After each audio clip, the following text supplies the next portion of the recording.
Welcome to the Fibromyalgia Podcast. I'm your coach, Tami Stackelhouse, and this is episode 167. Have you ever felt like the only people who could get better are those who could afford to? Unfortunately, that is exactly the world that we live in. It shouldn't be that way, but it is. The things that help us the most are the things our insurance won't cover. Getting well can be expensive. Now, today I want to introduce you to a resource designed to help with this exact problem, the Sherri Little Foundation, which is giving away $10,000 in grants to chronic pain patients in September 2025. So, if you could use some extra money to pay for things not covered by insurance, keep listening. This episode is for you. Now, before we dig in, I do want to be transparent here. I have been very lucky. I'm married to a rocket engineer who makes good money. And when I was at my sickest, I was able to stop working and focus all of my time and energy just on getting better. I remember one year when I was doing our taxes, I discovered that we had spent over $20,000 on medical expenses out of pocket, mostly for my fibromyalgia. There were no hospital stays, there were no surgeries. That was just ordinary day-to-day life stuff to manage my fibromyalgia. Now, obviously, not everyone can do that, right? One of my clients, Sherri Little, she was also fortunate to have the financial resources to do what she needed to do. And so when she passed away, this was one of the reasons why she asked me to create a nonprofit in her honor with the money that she had left over, with her life insurance, all of that. Now, I think the best place to start here is with Sherri's story so that you can get a little better idea of who she was. And everything I'm about to share is information that she has given me permission to share before she passed. I also want to give a little bit of a trigger warning. Sherri did pass away due to complications with chronic pain, and I will be talking a little bit, not graphically, but I will be talking a little bit about what happened. So Sherri and I met in 2014 in Salt Lake City at the Leaders Against Pain Scholarship Training Program. And during that training, we had a little bit of a community tragedy. One of our people who was there had to leave quickly because of a death in the family. And that was a little bit traumatic, I think, for all of us. And so we ended up doing an impromptu support group meeting after that, at the end of that day. And one of the things that Sherri did was lead us all in laughter yoga. So yes, laughter after the death of someone, but it was really what we needed to process all of that. Of course, we talked through all of that, but then also shift into a different space where we could continue on with the conference. And I remember at the end of the laughter yoga, Sherri had us all walking around and clapping our hands and saying, very good, yay. And so every time I think of Sherri, that is the memory that I have of her. Very good, yay. And so even in the midst of the tragedy that I'm going to share here, I do always picture Sherri saying, very good, yay. And it goes right along with my personal belief that you can take anything and have good come from out of it. Have good come from it. I want to be clear that I'm not saying everything happens for a reason and bad things happen for a reason and all of that. I'm just saying that out of any dark circumstance, you can find rays of light, right? So Sherri and I started working together. She became a client. I was helping her with her fibromyalgia. She was also diagnosed with a bunch of other things. And one of the ones that was particularly terrible for her was an intestinal infection called C. diff. You can look it up, and it is pretty terrible, lots of pain. She was basically stuck in her bathroom. Um, had a hard time just getting food for herself, even more toilet paper. Sherri was single. She didn't have kids, and she lived in a town where she didn't have a lot of friends and family. And so she was really on her own. And a lot of our coaching sessions we spent talking about how she was going to take care of herself when she was this sick, in this much pain, stuck in the bathroom, and didn't have anyone to help. Now, this was way back in 2015. So this was before all the delivery things that we have these days. I think largely thanks to the pandemic, everybody figured out how to do a delivery. But back then, that wasn't really an option. And so she found a juice company that would deliver juice to her. She found some people that would deliver toilet paper and things like that. But it was a real struggle. There was a particular therapy that she wanted to try that she really felt like would help a lot with her pain. She had the financial resources just to pay for it out of pocket, but her insurance wouldn't cover it. And because her insurance wouldn't cover it, the doctors wouldn't take her on as a patient. It was such an eye-opening experience for me of just how broken our medical system is, that someone who had the money, like she was even willing to pay them up front so they knew they were going to get paid, but they still wouldn't do the therapy or take her on as a patient because her insurance wouldn't cover it. Now, in July of 2015, I went on a family vacation over the 4th of July. And while I was on vacation, Sherri C. diff just was causing her so much trouble. She was in so much pain, a lot of just all the symptoms that come with C. diff. And she actually checked herself into the hospital. She was suicidal. She and I had actually had several conversations about suicide and the fact that she just literally could not continue to live the way she was living. She couldn't continue to be in so much pain. The C. diff was so bad, and she just wasn't finding answers. And it was so interesting talking to her about it because it wasn't like someone who just was giving up on life. Like she, honest to God, thought that she didn't have any other options. And to be totally honest, looking at her life from the outside, she was trying all the things that she could try. Her feeling like there weren't a lot of other options, like there really weren't a lot of options for her. So during that hospital stay, they weren't doing a good job of taking care of her or listening to her while she was there. And so she checked herself out against medical advice, checked herself into a hotel, and they found her there later. She passed away on July 7th in that hotel. There was an investigation into her death. And so officially, the cause of death is listed as unknown because there are a lot of questions with that. But after my conversations with Sherri, I have a pretty good idea of what probably happened there. She probably felt like she had no other options.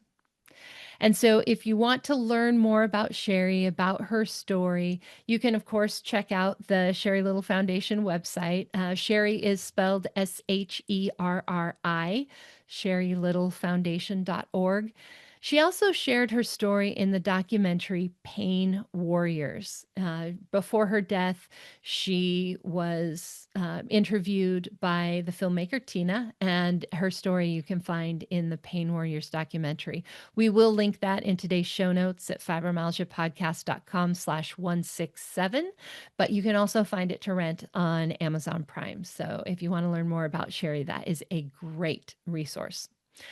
So after Sherri passed away, of course, there was, the whole investigation into her death. It was several years before her estate actually was able to pay out the funds.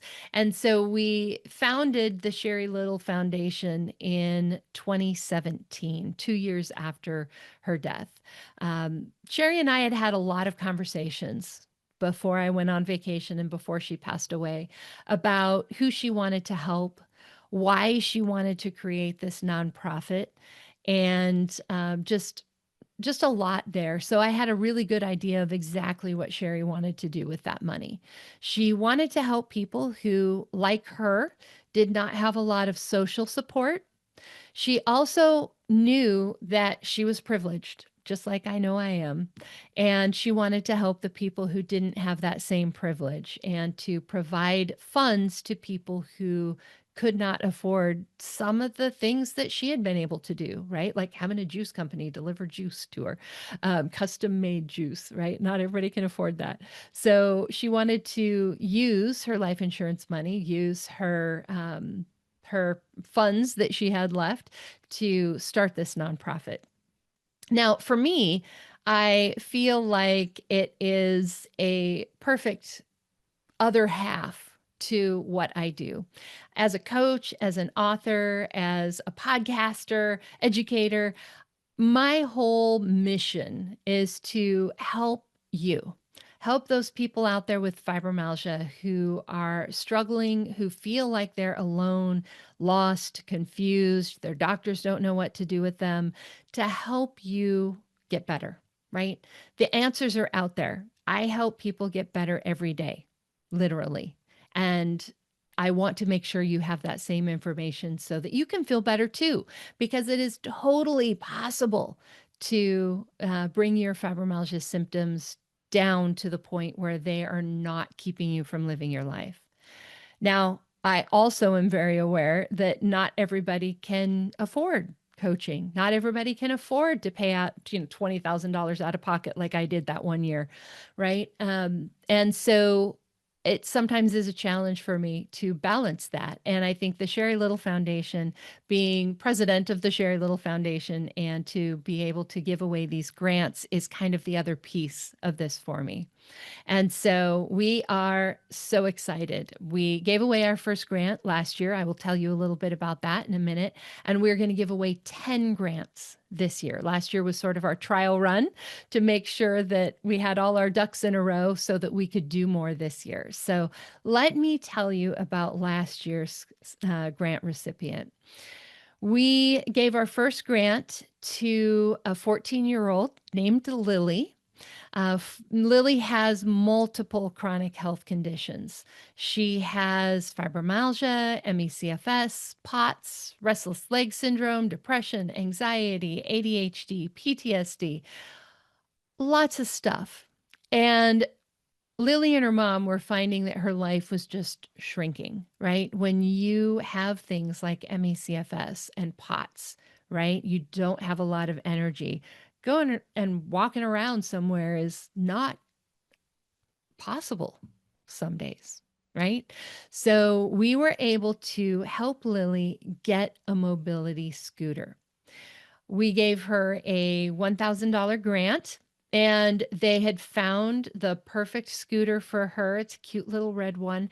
It was a used scooter, so they ended up only paying $250 for the scooter. It folds up, it goes in the trunk of their car. It's super easy to use. And so for only $250 for them, Lily was able to get this mobility scooter. And it really has transformed their ability as a family to go places and do things like go to the mall, go to the zoo, Lily going to youth group at church. They took it when they went to Washington, D.C. to advocate for chronic pain awareness for fibromyalgia, for ME/CFS. And in true teenage fashion, as a 14-year-old, Lily said her favorite thing. She said, the best way it's changed for me is that now I don't have to wait for my mom. I have the control. And I love that. It's such a perfect teenage comment because they were using a wheelchair, right? And so if Lily wanted to go look at that thing over there, Anne had to push her over there. But now with the mobility scooter, Lily says she can just take off and leave her mom behind. And her mom, Anne, said that, we've got all these different places we can go now. It's really opened up their world. And so if you want to hear more about Anne and Lily and how this grant has helped them, they do talk about that in episode 134 of this podcast. It's titled The New Face of Fibromyalgia Advocacy, and it's an interview with Anne and Lily Garner. So you can go check that out. But it was such a joy for us running the foundation to see the photos of Lily going out and doing things, being places. It's why we do what we do. And so it was really wonderful. Now, you might be wondering what kinds of things you can use the grant for, and I'll use this scooter as an example. Now, the story I'm going to share isn't Lily and Anne. It was a different client I had years before, but it really is what showed me the power of what we're doing here at the Sherri Little Foundation. So I had a client who needed a scooter like Lily, and her insurance would cover it. Her doctor prescribed it, insurance would cover it. But even when insurance covers something, it's not 100%, right? So there were still several $100s that they had to pay for the scooter. Once they got the scooter, they couldn't get it in the house. They have steps up to their house. The thing is heavy.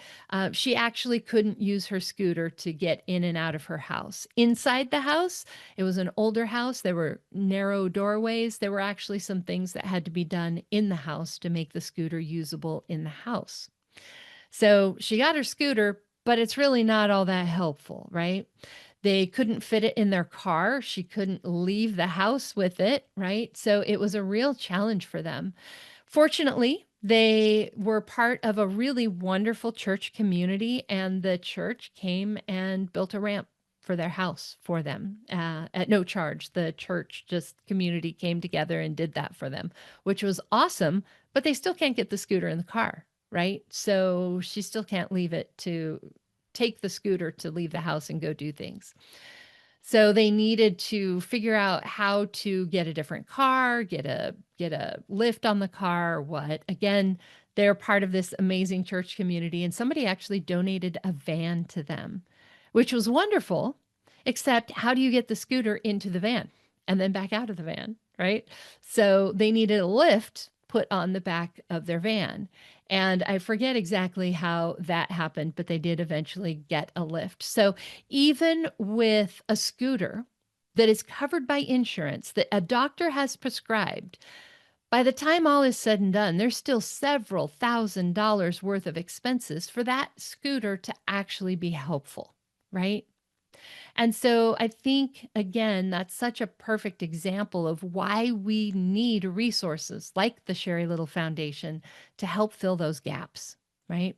So what are the things that you can use the grant for? Any of the things that I just shared there with the scooter, building a ramp, getting the scooter, paying towards a new vehicle that has better mobility features, a lift for the back of it, all of those kinds of things. It could be, of course, used for specific medical treatments, whether that is maybe they've been doing a lot of surgical implants for chronic pain. It could be used towards something like that. It could be for acupuncture. If your insurance doesn't cover acupuncture, it could be used for all kinds of things. But it can also be used for things like travel to go see a doctor, right? Maybe your airline ticket or your hotel room. It could be used for really anything. And Lily have been to a pain camp for children, a pediatrics pain camp, and the $1,000 could be used for that. So there are lots and lots of things, really anything that's going to help you feel better, get better. Now, as I mentioned, we are giving away $10,000 in September. Now, this isn't one grant of $10,000. Sherri was very specific that these would be micro grants, which would be grants of $1,000 or less. So we're giving $1,000 grants to 10 different people. And we are doing that during September 2025. We hope to continue doing that, but at least for now, I can tell you for sure we're doing 10 during September 2025. Now, Because of all the legalities of everything and being accountable to the IRS and everything else, you do have to be a U.S. legal resident to be able to qualify for the grant. I do hope that we're going to be able to do this globally in the future, but for right now, you do have to be a U.S. Legal resident. Sherri also specified, you'll remember, that this needs to be for chronic pain patients who have limited resources. And so the way that we're defining that is chronic pain patients whose family income is at or below 200% of the HHS poverty guidelines. So that's the Health and Human Services poverty guidelines. If you don't know what that is, no worries. You can go out to the Sherri Little Foundation website, and when you look at the grant application requirements, there's a link there that you can click on. You'll find a chart that shows you, how many people in your family, how much are you earning, and it shows you where you fall. So we are looking for chronic pain patients who are at or below 200% of the poverty guidelines. So the number that you see on that chart there, just take that, multiply it by 2. If you're at or below that, you qualify. And we do verify that by you submitting last year's tax return. Grant recipients also need to be 18 years or older. Now, Lily was 14. So the way we get around that is the legal guardian of that minor child can submit on their behalf.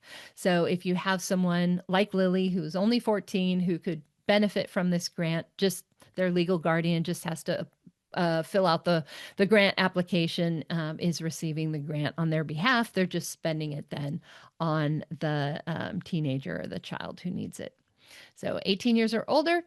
And we also require a letter of support from your healthcare provider, preferably the one who is treating your fibromyalgia. We do this for several reasons. One, we really want to make sure that you're using this money on something that's going to make a difference for you. We don't want you spending this money on something that your doctor doesn't want you to do. There are lots of things out there that you could try that might actually make you worse. So we want to make sure that this isn't contraindicated. It's something that your doctor is supporting, and your doctor can also explain to us why. So that letter of support from your provider should say what it is that they're recommending that you do and how they believe that's going to help you. We also are going to want from you a description and the cost of what it is you want to spend the money on. We do pay these grants directly to the person providing the service or the treatment. So in Lily's case, we paid the company directly for the scooter, and they just paid the difference. And so that does mean you'll have to sign a HIPAA release so that we can talk to them on your behalf and pay that on your behalf. But we will need that. So the best thing for you to do is to have a printed quote, an invoice, a purchase order, something that actually spells out the cost of what it is that you're wanting to use the grant for. Then our grant selection committee will review all of that, and our finalists will have an interview with the grant selection committee so that we can get to know you a little bit, what it is that you want to use this for, and how this is going to change your life. Now, the specifics. Our application window is going to open at midnight on September 1st. Now, because we are only giving away 10 grants, and there are millions of people who have chronic pain and could use the money, we are only leaving that window open until September 7th, so for 1 week, or until we receive 50 applications. We're giving away 10 grants. If we receive 50 applications, that's more than enough. We don't have the bandwidth, the time, the ability to go through thousands of applications. So we are going to close this after we receive 50. Now, remember, millions of people with chronic pain who could use the money only accepting 50 applications. This means that application window could close the same day it opens. It could close after a few hours. If you're ready and people are submitting really quickly, it could close within minutes. So please have everything ready. Don't wait until the last minute, or it probably is not going to be open any longer. So here's how you can get ready, and here's what I've done to help make that easier for you. First of all, right now, I want you to go out to sherrilittlefoundation.org. Remember, Sherri, Sherri, sherrilittlefoundation.org. And when you go to the grant application guidelines, there's a PDF of the application you can download that will show you exactly every question that we're going to ask you in that application so that you can be ready. Now, you can't fill out the PDF and submit the PDF. You will have to fill out the form online, but at least you can be ready. So where it asks you to share a little bit about your chronic pain story, you can type that into a Word document and have it ready to just copy and paste. You can get your doctor's note ready. Your doctor's going to need a minute to write that for you.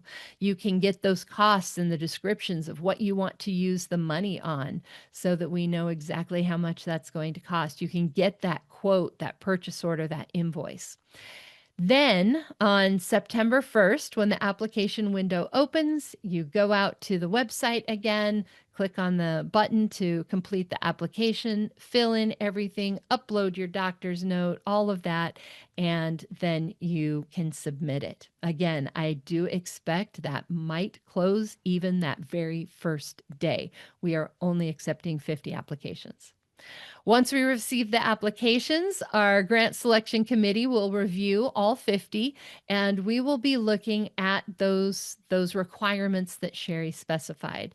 Is this someone who is at 200% or less of the HHS guideline?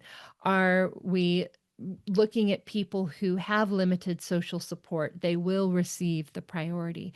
Is this something that is what your doctor is recommending and the next thing for you to try? Is this going to change your life? We really want to choose things that are going to help people dramatically feel better. Like Lily, maybe we can't actually change her MECFS or her POTS or any of those other things, but we can help her be more involved with her life, right? It still has changed her life. Now, I just want to reiterate again how excited we are to be able to support our community in this way, to be able to empower patients and change lives like we are, and really just to honor Sherri in this way. This really was her dream. This was her idea. I'm just the person implementing it after she's gone. But this really is all about Sherri. This is what she wanted to do. So if you know anyone who could benefit from these grants. And remember, this is chronic pain. This is not fibromyalgia. So if you know someone who does not have fibromyalgia but could benefit, that is okay. This is for chronic pain in general, not specifically fibromyalgia. Please, please share this episode with them, share the website with them, and also make sure that they know that it opens September 1st, but it could also close that same day. So they want to be ready. They want to have all their things ready to go so that they can submit that first day. And then if you like our mission, if you want to support our mission, consider donating. Each grant that we give out is $1,000. It would be awesome if you could provide a grant for someone, but every dollar counts, right? There are millions of people with fibromyalgia, and if we all just gave $1, we could change a whole lot of lives. So if you are interested in donating, just go to the sherrilittlefoundation.org website. You'll see the donate button in the upper right-hand corner. Just click on that, and you can choose one of the options we have there, or choose the option to donate a specific amount that you are setting. It doesn't matter, $1, $5, $1,000. Everything helps. So consider donating. Also, We are an official 501c3 nonprofit organization. That means all of your donations are tax deductible. You will get a receipt that you will be able to deduct your donation on your taxes. So, again, please consider supporting us. We would love to be able to give away $10,000 every September for Chronic Pain Awareness Month. But in order to do that, we need the funds to continue that on. We can do a few years with what Sherri's given us, but it would be awesome if this could go on forever in her memory. All right. Well, that is all I have for you today. Again, application window opens September 1st. It will close after 50 applications or on September 7th. I expect it to go super quick. The guidelines and everything is all on the Sherri Little Foundation website, and we will have links to all of that in today's show notes. So go to fibromyalgiapodcast.com/167. You'll find the link where you can find out more about the grants, either to apply for one or to donate to someone getting a grant. We will also have a link to those our two fibromyalgia documentaries, Pain Warriors, which I mentioned, shares Sherri's story. We'll also have a link to Invisible, which is the documentary that I'm one of the executive producers of. You can take a look at that, and we will have all of that information out there for you. I also, real quick before I end, we will announce the grant recipients before the end of September. So you'll apply at the beginning of September. Our grant selection committee will do all of our reviews. And before the end of the month, we are going to be announcing that. So stay tuned. In future episodes, I will mention that for you. All right. We will see you back here next time.